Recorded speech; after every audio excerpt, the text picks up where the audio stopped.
I'm going to be focusing on USD JPY for the case study for this past week gone by.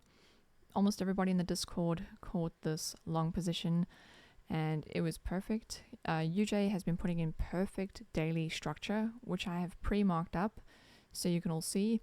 When we're having the downtrend, you want to enter at lower highs in a downtrend, and in order to take profit from the lower high, you want to be putting in a new low, which ultimately was put in down here. So that was the short trend finishing off. As soon as you get a candle body closing above the previous lower high, you can then start to say that perhaps we have shifted bullish. So you put in your higher high, and then from there, you only want to be entering longs at a higher low in an uptrend. And you can see that UJ has respected the structure perfectly. We never came underneath that prior low. We never came underneath this prior higher low. It's a perfect step staircase that we've been putting in. I'll just show you the TPM turning point candles. So they do look for those higher lows in an uptrend and lower highs in a downtrend. Of course, you need to know that you're in an uptrend, which I've just told you. This is letting you know that you are potentially bullish from this point onwards because you've had a candle body closing above the previous lower high.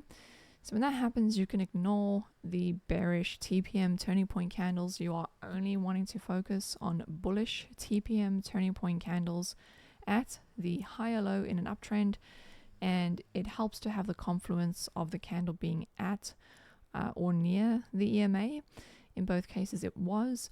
So that was the trade that we actually took on UJ this week. We basically just entered when this candle was retesting the EMA. It opened nearly basically on the EMA, and then we're just targeting the previous higher high to get the candle body closing above that higher high to put in your new higher high because the structure is bullish.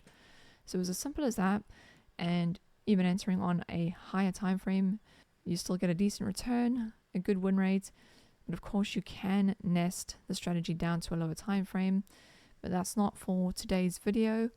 I just wanted to show you as well that we do have the auto fib tool. So for candles that you don't want to just market enter, if you want to try and catch the 50% retracement, it will automatically fib the previous candle. I'll just turn it on so it will be looking at a fib on this bearish candle so you can see what it looks like, right? Because it's a bearish candle, it's going to fib bearish. So if for whatever reason, hypothetically, you thought that we were just going to short from here and you didn't want to market enter the trade, you could set a limit entry at the 50% retracement or the 0.618 retracement.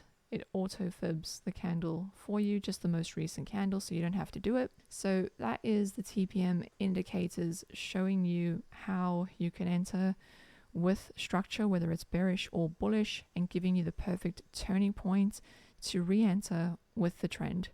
If you guys have any questions, just let us know. Thank you.